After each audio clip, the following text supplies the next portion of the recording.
We look at this scene painted on the wall of an ancient Egyptian tomb, and we think we're looking at the Mayor Senefer with perhaps a daughter.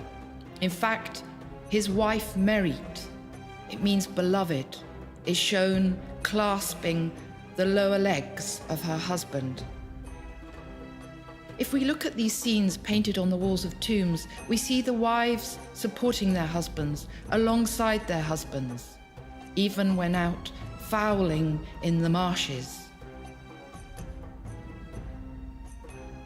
When we look at the statues, the wives are perhaps a more realistic height difference to their husbands, supportive, alongside, always represented on the left-hand side of their husbands.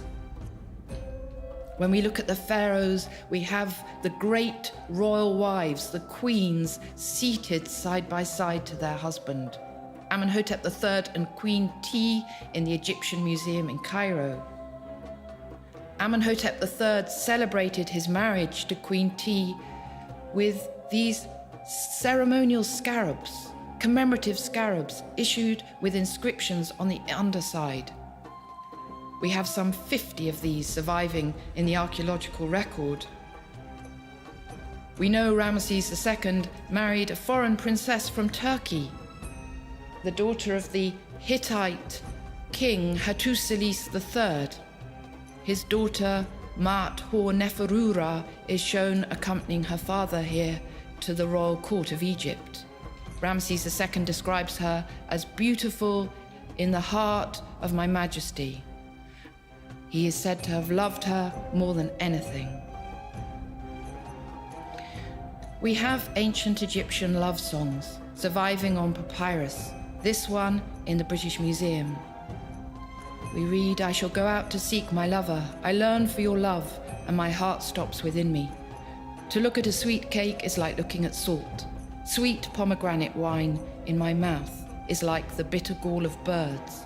The breath of your nostrils is the sole thing that can revive my heart, and I am determined that Ammon will grant you to me forever and eternity."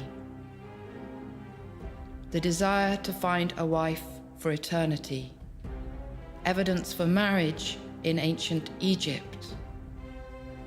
Marriage was the beginning of living together, of creating a household, of starting a family. A wife was referred to by her husband as my sister, a term of affection, not expressing a term of kinship. The lady Keria here is referred to in the inscription as his sister. Her husband to the right we can't quite see. Beginning a family was all important. So we see here the dwarf Seneb, his wife seated beside him, his children in place of his legs in this wonderful composition. We know that marriage for the ancient Egyptians was extremely important. The bride's father had to agree to it. She was then taken to her husband's house. People gave presents, especially the bride's father. There was a party. The couple slept together that night. They lived together. Ideally, they started having children as soon as possible.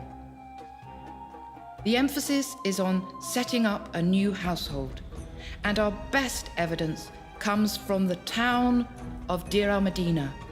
Archaeologists have excavated this ancient town on the West Bank in Luxor. We have marriage contracts surviving from ancient Egypt, this one in the British Museum in London. They stress the financial aspects of marriage, and they survive from about 1100 BC. They give us evidence for the economic side of marriage.